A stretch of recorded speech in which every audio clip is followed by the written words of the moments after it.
In February 1945, the Japanese field hospital near Cabanatuan was nothing more than a collection of bamboo structures and canvas tents scattered across a muddy compound. The facility operated under conditions that would have been considered primitive even by wartime standards. Nurse Keiko Tanaka had been stationed there for 8 months, tending to wounded soldiers who arrived daily from the deteriorating front lines across Luzon. According to medical records recovered from the site in 1945, the hospital treated an average of 60 patients per day. Most arrived with wounds from American artillery or infections that had festered during the long retreat from Manila. The Japanese Medical Corps was running critically low on supplies. Morphine had been exhausted weeks earlier. Antiseptic was so scarce that surgical instruments were cleaned with boiled rainwater. Keiko worked 18-hour shifts alongside 12 other nurses, most of whom had volunteered for overseas service from civilian hospitals in Japan. Her personal diary, discovered buried beneath the hospital's main structure after the war, reveals the mounting pressure faced by medical personnel as the military situation deteriorated. The entries, written in careful script despite her exhaustion, document not just the medical challenges, but the increasing tension between military protocol and humanitarian duty. The diary entry for February 14th reads simply, "Supplies delayed again.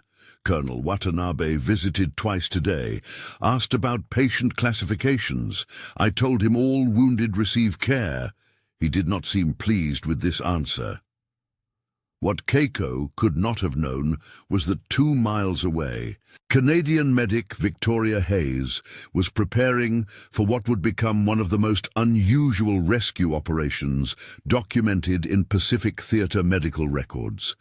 Hayes served with the Royal Canadian Army Medical Corps, attached to a joint Allied unit conducting reconnaissance missions near Japanese positions. Her unit specialized in locating and evacuating wounded personnel from contested areas, regardless of nationality.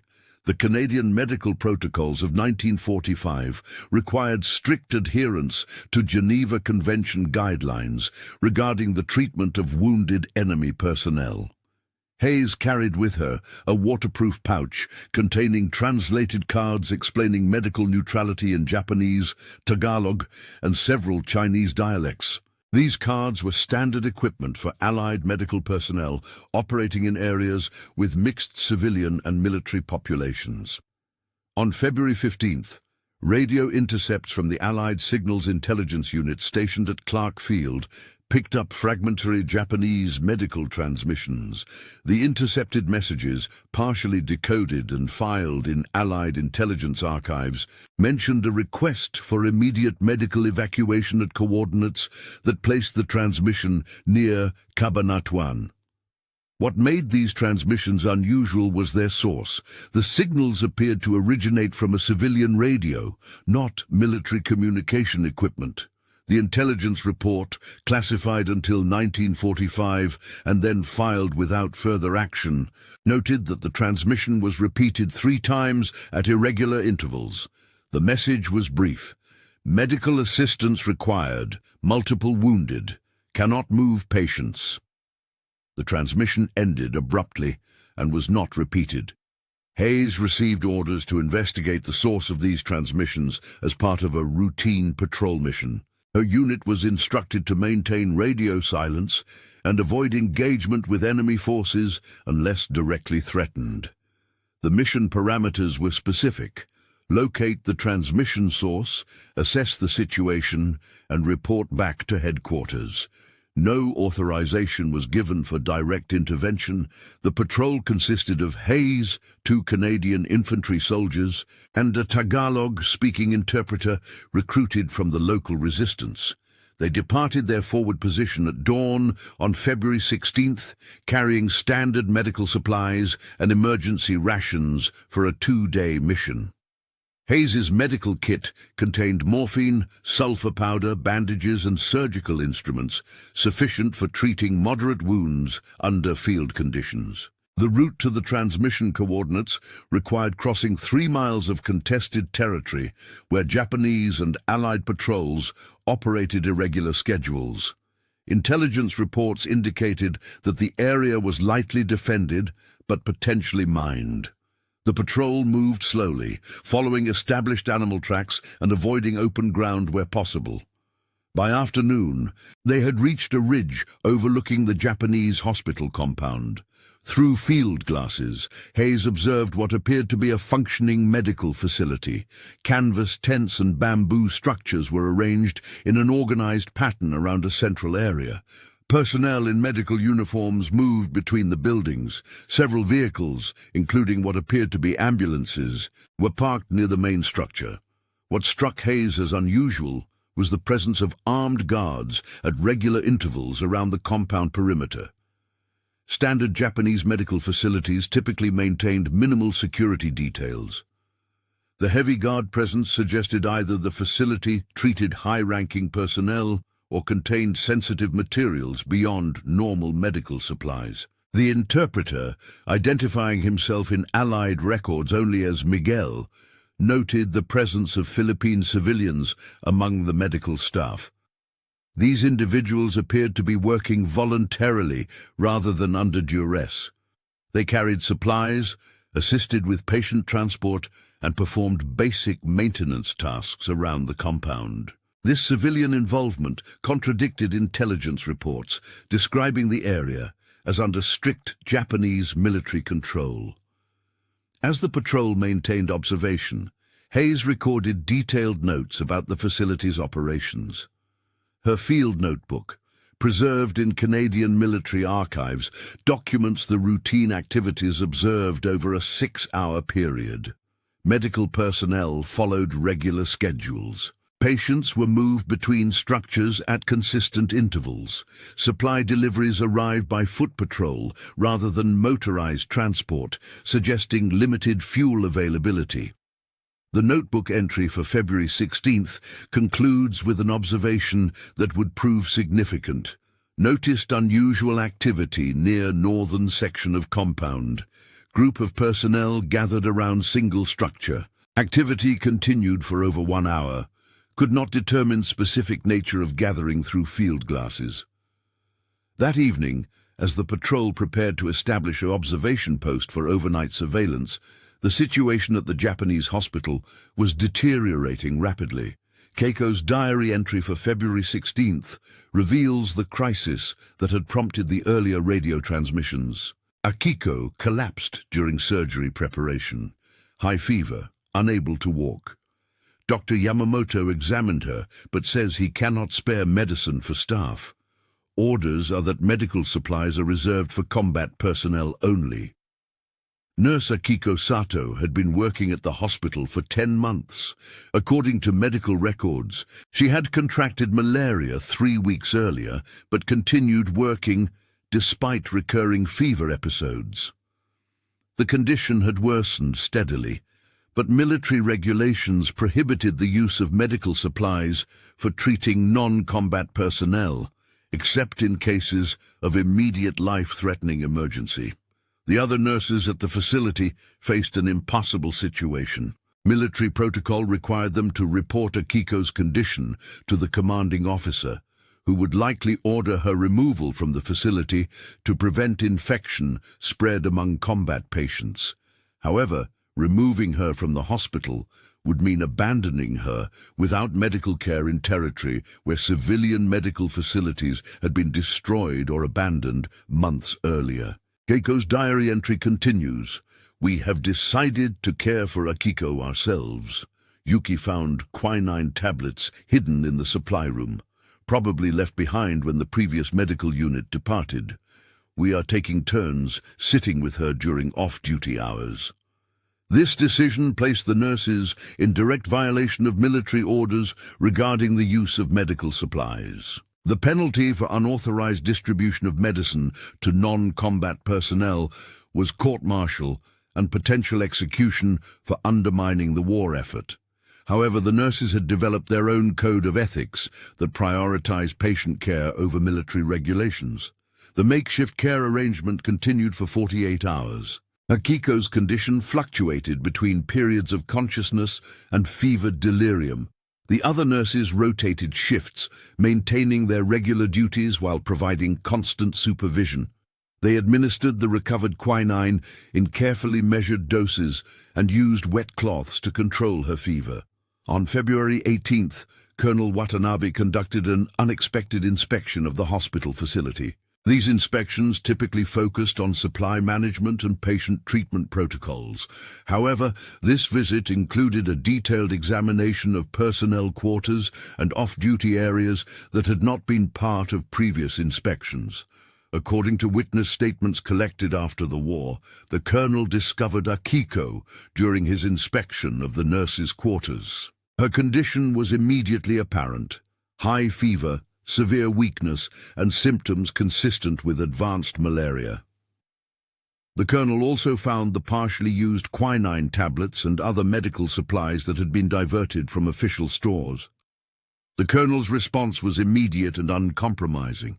Military regulations required the immediate court-martial of personnel found guilty of unauthorized use of military medical supplies. However, the deteriorating military situation made formal legal proceedings impractical. Instead, he issued summary orders for the disposition of the case. Keiko's diary entry for February 18th records the colonel's decision. He said Akiko must be removed from the hospital immediately. Any nurse found providing unauthorized care will face immediate disciplinary action.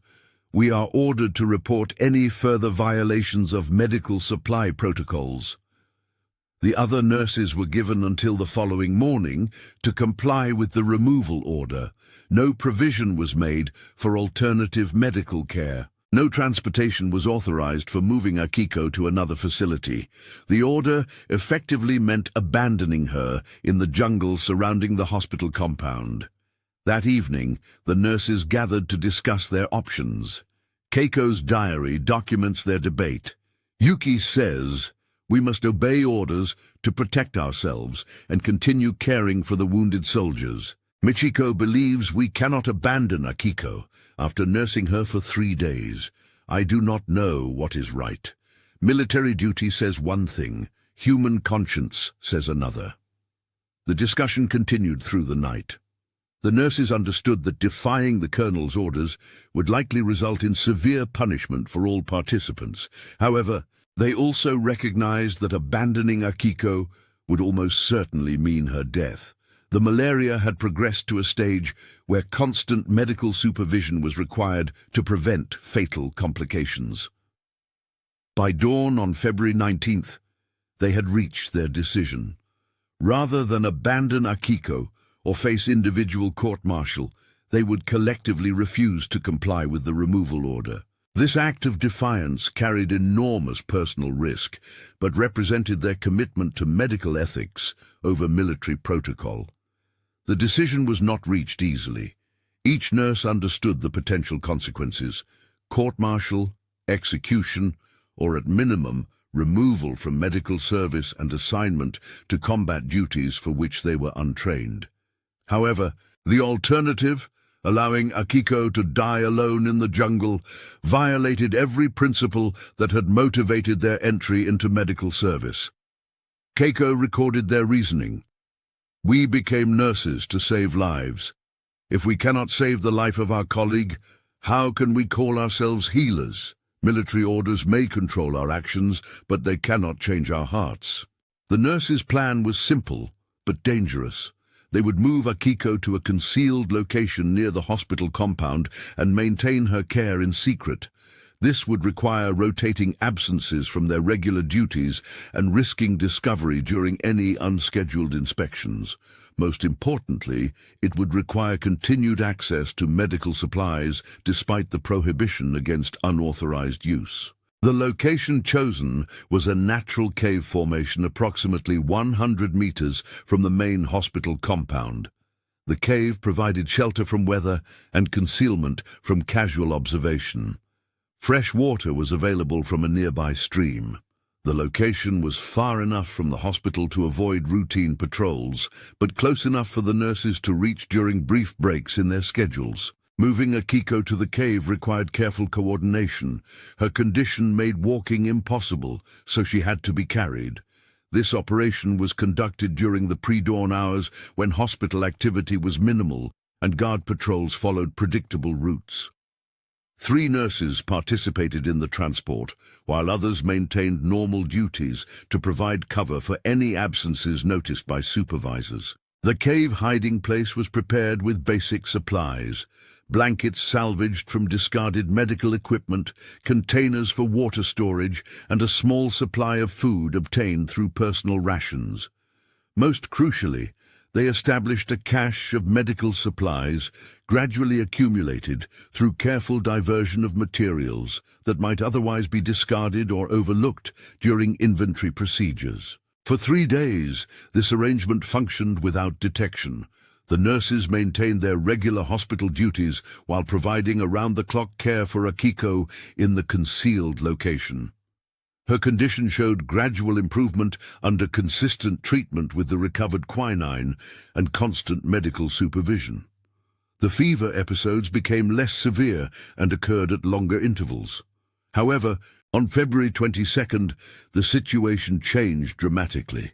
Colonel Watanabe announced a comprehensive inspection of the entire hospital compound, including all personnel quarters, supply areas, and adjacent terrain.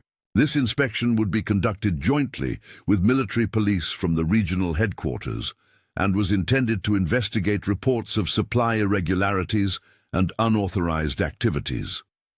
The nurses faced an immediate crisis. Akiko's condition had improved, but she remained too weak to travel far or survive without medical care. Moving her to a more distant location was impossible given her physical state and the limited time available before the inspection began. Abandoning the cave would mean leaving her completely alone with minimal supplies and no medical supervision. Keiko's diary entry for February 22nd reflects their desperation. The inspection will discover everything. They will find Akiko, and they will know we disobeyed orders. We cannot run because she cannot travel. We cannot hide because they will search everywhere. We can only wait and hope. The inspection began at dawn on February 23rd. Military police systematically searched every structure in the compound, while hospital personnel were assembled for individual questioning about supply management and duty compliance. The process was thorough and methodical, designed to uncover any violations of military protocol or unauthorized activities. The search pattern indicated that the inspectors would reach the cave area by mid-afternoon. The nurses had perhaps 6 hours to decide their final course of action. They could attempt to conceal Akiko's presence and deny knowledge of her location. They could reveal everything and accept whatever punishment followed. Or they could make a final attempt to move her to safety despite the obvious risks. The discussion was brief but intense. Keiko recorded the key points. Yuki believes we should confess everything and hope for mercy. Michiko wants to try moving Akiko deeper into the jungle. I think we should stay with her regardless of consequences. We made our choice 3 days ago. We cannot change it now. The decision was unanimous. Rather than abandon Akiko or attempt a dangerous relocation, they would remain with her and accept discovery. This meant certain court-martial for all involved, but it preserved their commitment to medical care and personal loyalty. They would face whatever consequences followed as a group rather than individuals. The nurses used their final hours of freedom to prepare Akiko for potential survival alone. They gathered additional medical supplies, food and water in easily accessible locations around the cave. They prepared written instructions for continued treatment in case they were arrested before the rescue could be completed. Most importantly, they explained the situation to Akiko herself, who had regained enough consciousness to understand their decision.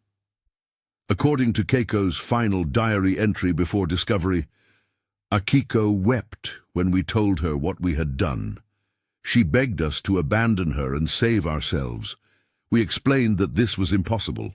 We are nurses first, soldiers second. Our duty is to heal, not to abandon those who need healing. Oh, the military police discovered the cave at approximately 3 o'clock in the afternoon.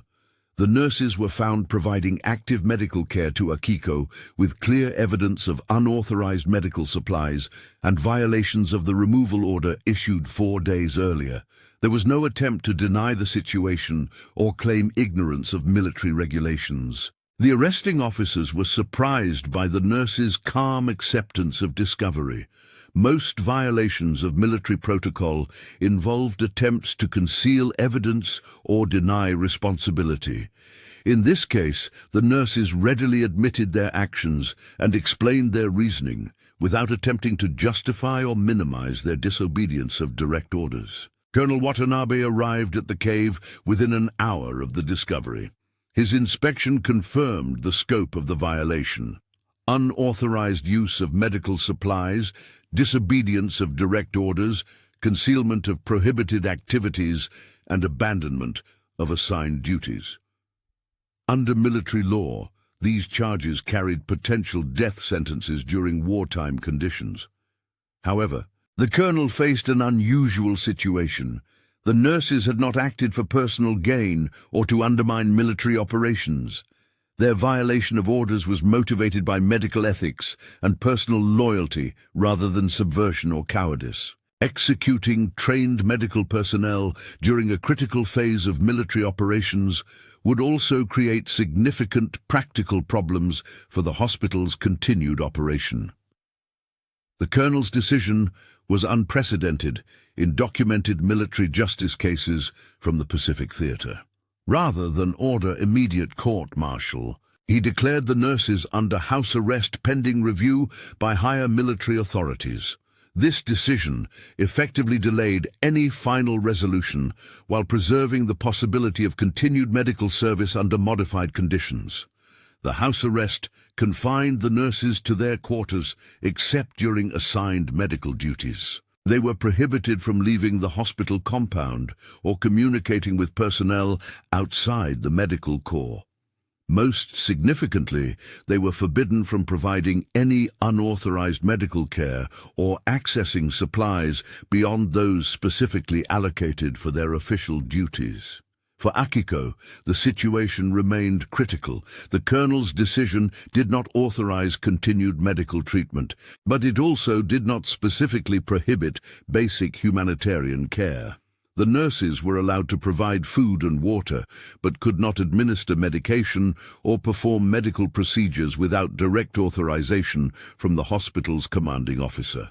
This ambiguous situation continued for 6 days. Akiko's condition stabilized but did not improve significantly without proper medical treatment. The other nurses maintained their regular hospital duties while living under the constant threat of court-martial proceedings. The colonel made no announcement about when or how their case would be resolved. On February 29th, the situation changed again with the arrival of American artillery fire targeting the hospital compound. The facility was not marked as a medical installation according to Geneva Convention protocols, making it a legitimate military target. However, the artillery fire was initially directed at military vehicles and supply areas rather than patient care facilities.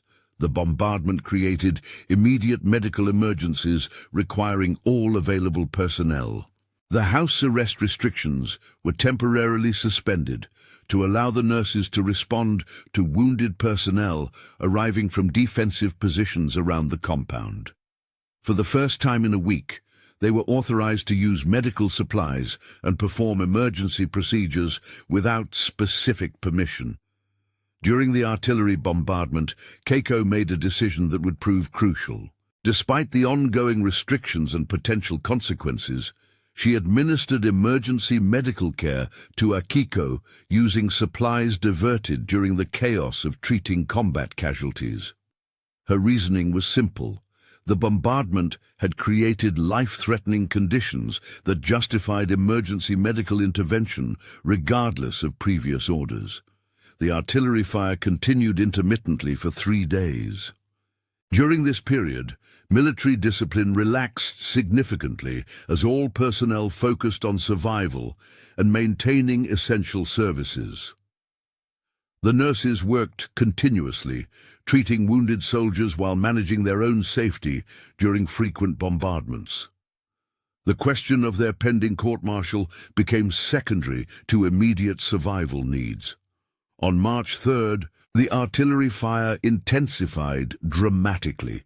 American forces had apparently identified the compound as a significant military installation and were conducting systematic destruction of all structures. Evacuation orders were issued for all non-essential personnel, with priority given to mobile patients who could survive transport to alternative facilities. The evacuation presented a final crisis regarding Akiko's situation. She was still too weak to survive transport under combat conditions, but could not remain in a compound under active bombardment. The colonel was forced to make an immediate decision about her disposition without waiting for higher authorities to resolve the nurse's legal status.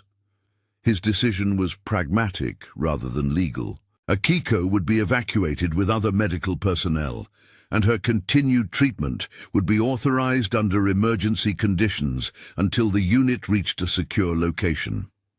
The question of the nurse's court-martial would be deferred until military operations permitted proper legal proceedings. The evacuation began at dawn on March 4th. Patients were transported by available vehicles to a secondary medical facility 15 miles from the compound. Medical equipment and supplies were packed for transport or destroyed to prevent capture. Personnel were assigned to evacuation groups based on medical priority and transport availability. Akiko was assigned to the final evacuation group, consisting of patients requiring constant medical supervision during transport.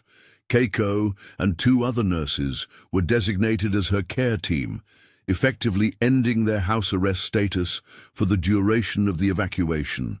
They would be responsible for maintaining her medical treatment while the unit relocated to secure territory. The evacuation convoy departed the compound at noon, just as American artillery fire resumed with increased intensity. The vehicles followed mountain roads to avoid main highways where air attacks were more likely. Progress was slow due to difficult terrain and the need for frequent stops to check patient conditions during the journey. The convoy had traveled approximately 8 miles when the lead vehicle encountered a roadblock manned by American forces. Contact procedures required convoy commanders to identify their unit and mission while maintaining safe distance until clearance could be obtained. However, the medical nature of the convoy complicated standard military protocols. The American forces included Canadian medical personnel conducting reconnaissance missions in the area. Victoria Hayes was among the medical team attached to the roadblock, specifically assigned to evaluate any medical situations encountered during convoy inspections. Her presence would prove crucial in determining how the Japanese medical evacuation was handled. Hayes had received intelligence briefings about Japanese medical facilities in the area, but had no specific information about evacuation operations or the status of medical personnel. Her orders required her to provide medical assistance to wounded personnel, regardless of nationality, while maintaining security protocols for processing potential prisoners of war. The convoy commander requested permission to continue evacuation under Geneva Convention protections for medical personnel and patients. However, verification of medical status required inspection of vehicles and personnel to ensure the convoy was not transporting military equipment or combat personnel disguised as patients. This inspection process brought Hayes into direct contact with the Japanese nurses. The language barrier complicated initial communications. Hayes spoke limited Japanese, while the nurses had minimal English proficiency. However, medical terminology provided some common ground for basic communication about patient conditions and treatment needs. Hand gestures and shared medical knowledge allowed simple exchanges about symptoms and treatment requirements. Hayes's inspection of the convoy revealed that most patients were legitimate medical cases requiring continued care. However, she also discovered several individuals whose condition appeared to be exhaustion and malnutrition rather than combat injuries. These cases suggested that the evacuation included personnel who might not qualify for medical protection under international agreements. Among these borderline cases was Akiko. Her malaria symptoms were evident, but her presence in a military medical convoy raised questions about her status. Was she a patient requiring medical care, a medical staff member being evacuated with her unit, or a military person using medical evacuation to escape capture? The distinction was important for determining how she would be processed by Allied forces. Keiko attempted to explain Akiko's situation to Hayes through the limited communication possible under the circumstances. The explanation was necessarily brief and incomplete, focusing on medical symptoms rather than the complex circumstances that had led to the current situation. Hayes understood that Akiko was seriously ill and required continued medical care. However, Hayes also noted the obvious dedication shown by the nurses in caring for Akiko. Their attention to her condition exceeded normal duty requirements and suggested personal commitment beyond military obligation. This observation would influence her recommendations about how the situation should be handled by Allied authorities. The convoy inspection required several hours to complete. During this time, Hayes observed the interaction between the nurses and their patients. The level of care provided was consistent with legitimate medical operations rather than military transport using medical cover. The nurses demonstrated professional competence and genuine concern for patient welfare. Based on her observations, Hayes recommended that the convoy be allowed to continue evacuation under medical protection. Her report noted that the Japanese medical personnel appeared to be operating according to legitimate medical protocols and caring for patients who required continued treatment. She specifically mentioned the malaria case as requiring immediate medical attention. However, Allied policy required that all Japanese military personnel be processed as prisoners of war, regardless of their medical status or role. This meant that the nurses would be detained even though their convoy was allowed to continue evacuating patients to Japanese-controlled territory. The separation of medical staff from their patients created immediate practical problems. Hayes faced a decision that tested her interpretation of Geneva Convention requirements. The nurses were technically military personnel subject to capture, but they were also medical professionals actively caring for patients who required their services.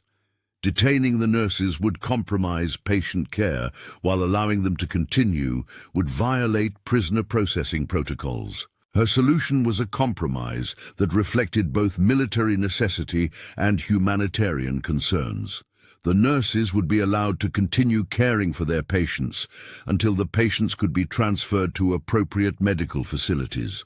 At that point, the nurses would report to Allied authorities for processing as prisoners of war. This decision required Hayes to take personal responsibility for the arrangement and guarantee the eventual surrender of the nurses. She would be held accountable if the Japanese medical personnel failed to report as agreed or if her decision was later deemed improper by superior officers. However, she judged the medical needs of the patients to be the primary consideration. The convoy was allowed to proceed to its destination with Allied escort to ensure compliance with the agreed arrangement. Hayes accompanied the convoy as both medical supervisor and security monitor. This gave her opportunity to observe the Japanese medical operations more closely and evaluate the quality of care being provided to patients. During the transport, Hayes noted several aspects of the Japanese medical practices that impressed her professionally.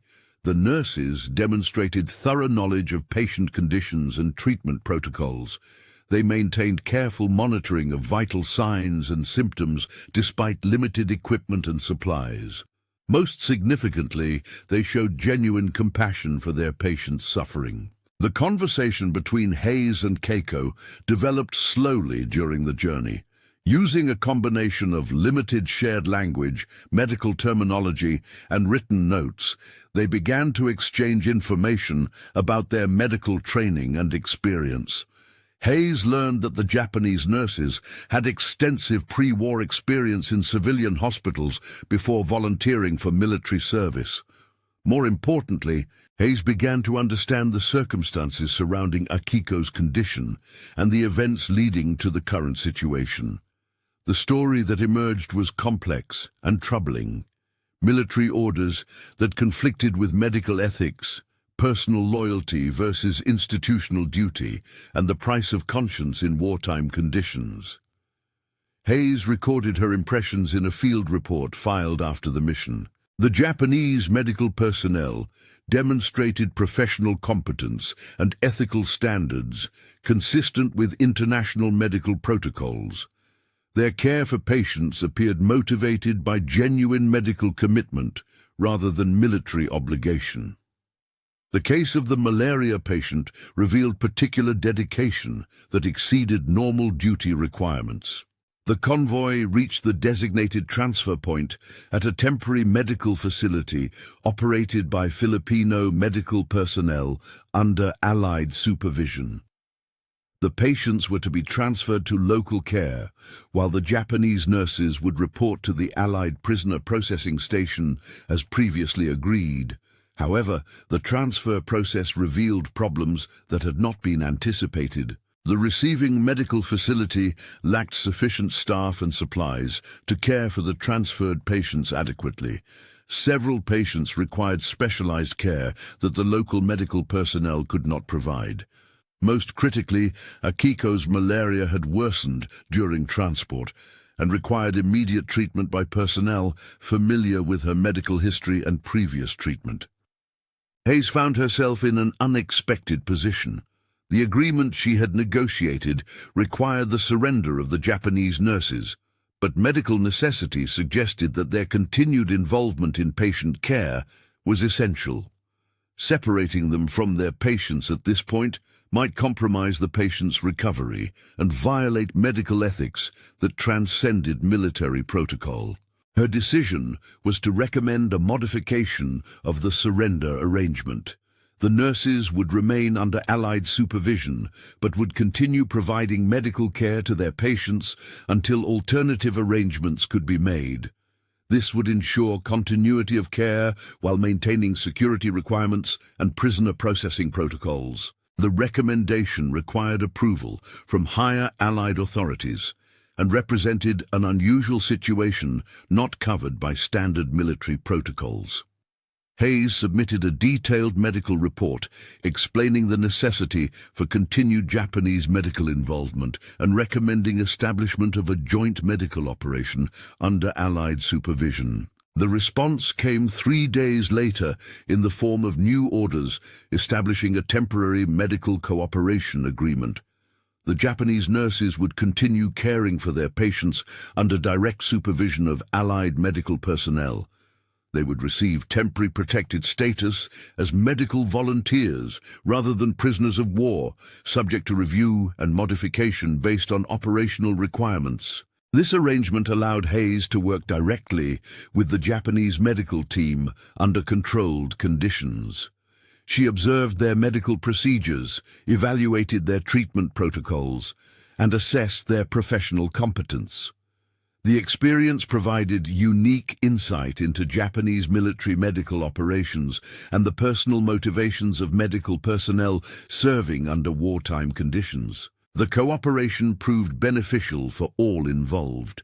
The Japanese nurses provided continuity of care for patients who required specialized attention, while Allied medical personnel gained access to treatment records and medical knowledge that improved overall patient outcomes. The arrangement also demonstrated that medical cooperation was possible even between opposing forces under appropriate supervision. For Akiko, the continued care provided by her colleagues proved crucial to her recovery. The malaria gradually responded to consistent treatment and professional monitoring. Within 2 weeks, her condition had stabilized sufficiently to allow consideration of her eventual disposition. However, her case had become symbolic of the larger questions surrounding the treatment of medical personnel during wartime. The temporary cooperation agreement was extended several times as military operations continued. The arrangement proved so effective that it became a model for similar situations involving medical personnel from opposing forces. Hayes documented the procedures and outcomes in reports that were later used to develop protocols for handling medical situations in future conflicts. The final resolution came 6 weeks after the original encounter at the roadblock.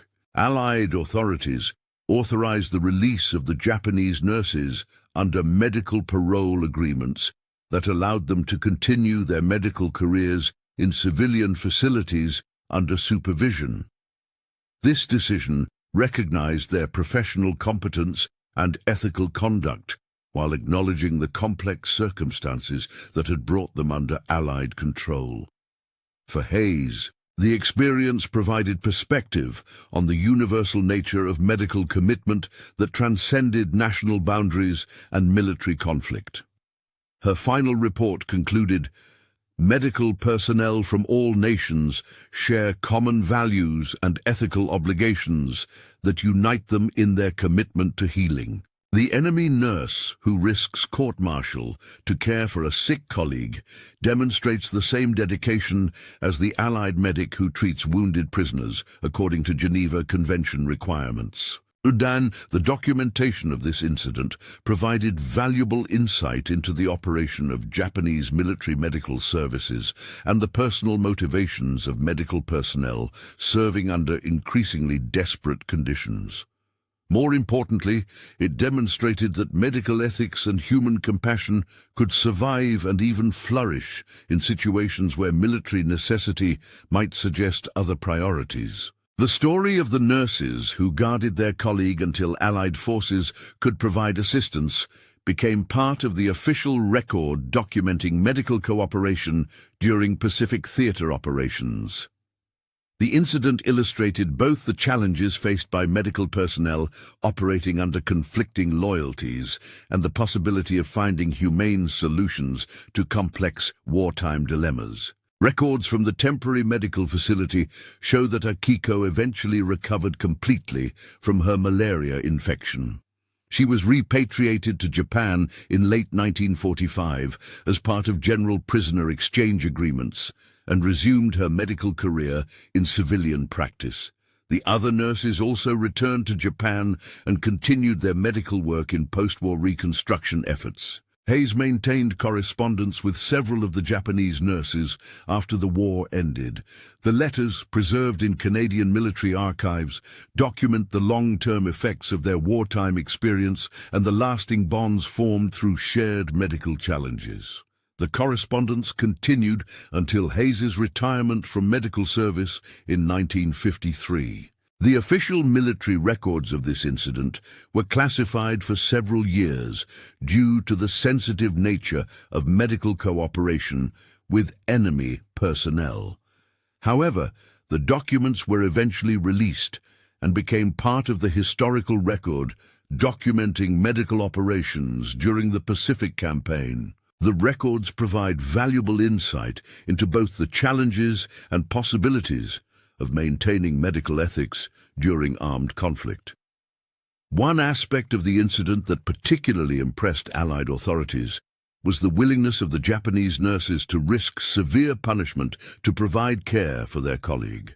This commitment to medical ethics, despite potential consequences, demonstrated a level of professional dedication that transcended nationality and political allegiance.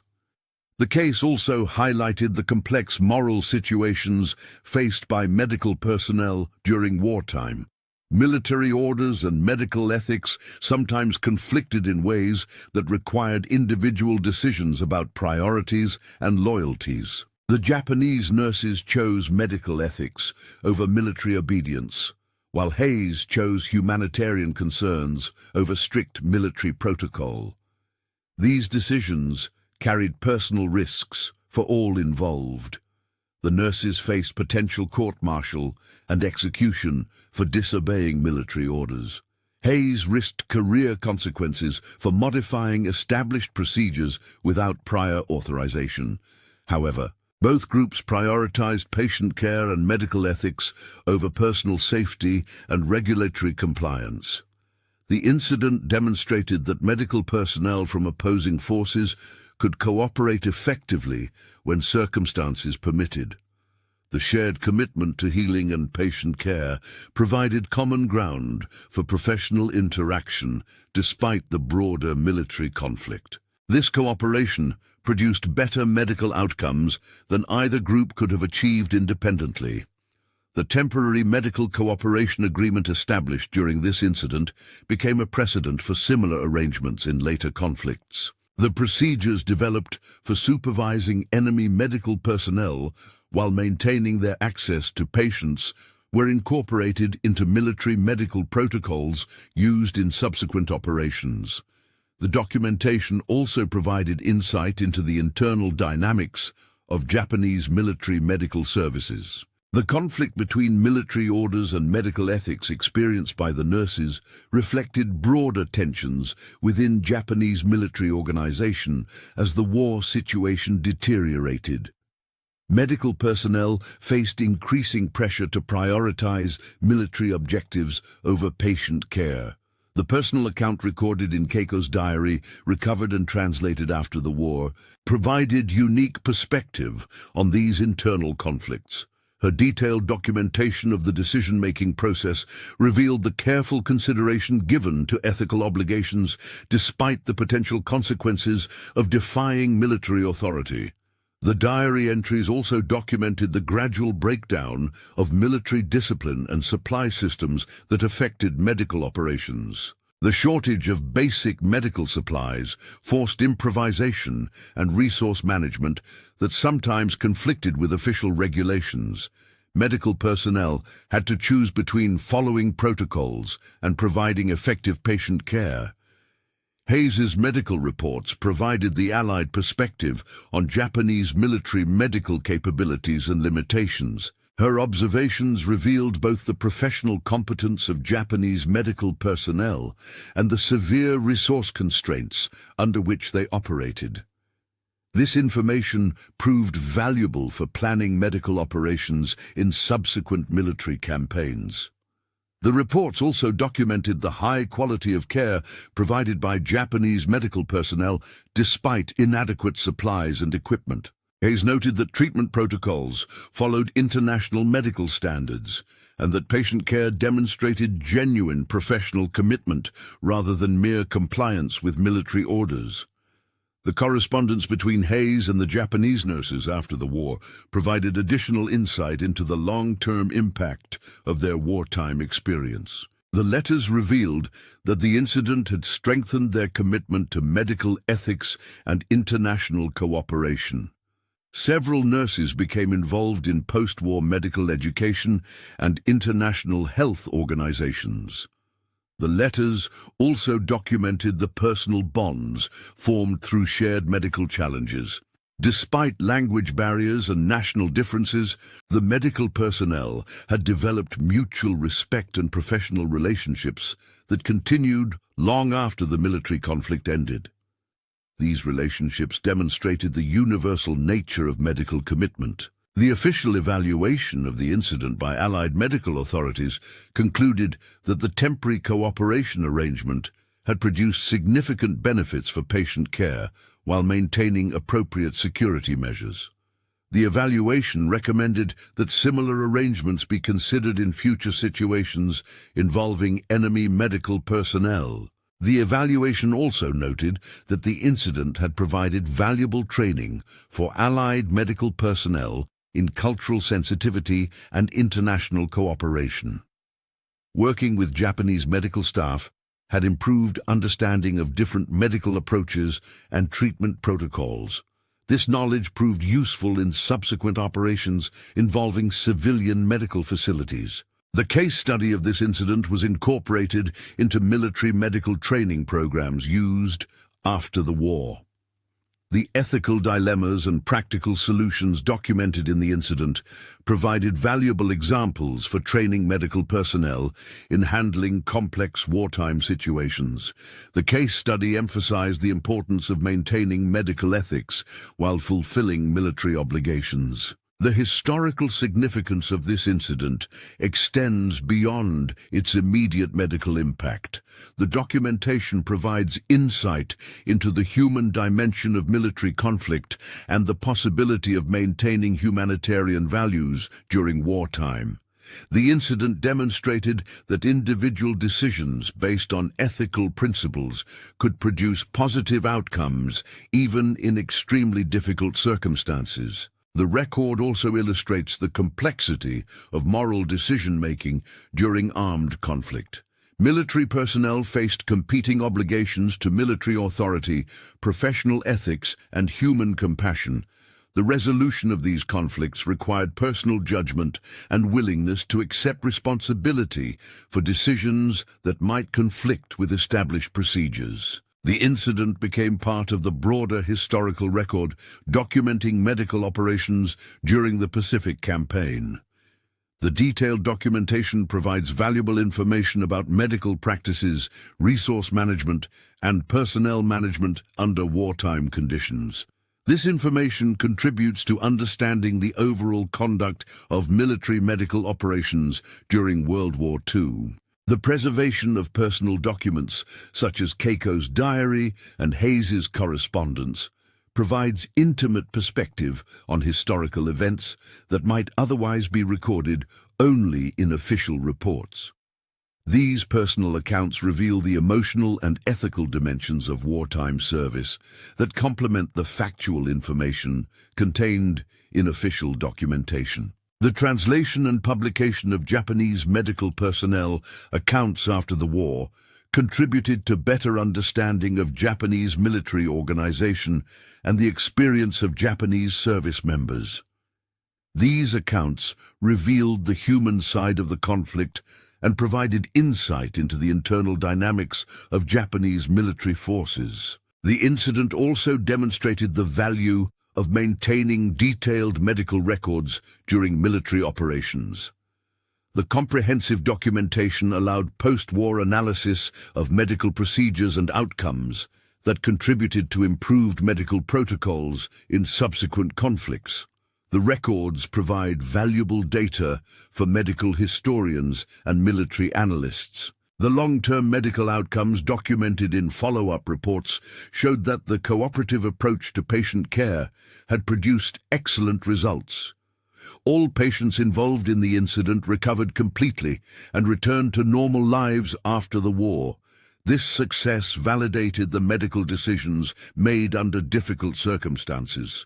The career outcomes for the medical personnel involved also supported the value of the ethical decisions made during the incident.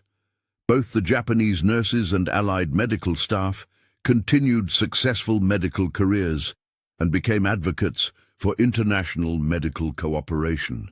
Their experience influenced their subsequent professional development. The archival preservation of incident documentation ensures that future medical personnel can learn from the ethical and practical challenges faced during this wartime situation.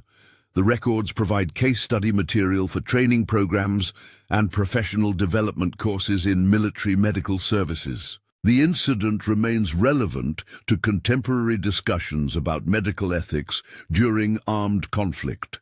The ethical principles and practical solutions documented in this case continue to inform debates about the responsibilities of medical personnel serving in conflict zones. The incident provides historical context for current policy discussions. Today, military medical personnel training includes study of this incident as an example of successful resolution of complex ethical dilemmas. The case demonstrates that adherence to medical ethics and humanitarian principles can be maintained even under extreme wartime pressures. The incident provides inspiration and guidance for current medical personnel facing similar challenges. The documentation of international medical cooperation during wartime also contributes to broader understanding of possibilities for humanitarian action during armed conflict. The incident demonstrates that shared professional values can provide foundation for cooperation even between opposing forces when circumstances permit such cooperation. The historical record of this incident preserves important lessons about the universal nature of medical commitment and the possibility of maintaining humanitarian values during wartime. These lessons remain relevant for contemporary medical personnel and policymakers dealing with current conflicts and humanitarian crises. The comprehensive documentation ensures that the sacrifice and dedication of all medical personnel involved in this incident will be remembered and honored. Their commitment to medical ethics and patient care under extreme circumstances provides enduring example of professional dedication and human compassion. The incident stands as testimony to the power of individual ethical decisions to produce positive outcomes even in the most challenging circumstances. The courage and commitment demonstrated by both Japanese and Allied medical personnel continue to inspire medical professionals and remind us of the highest ideals of medical service.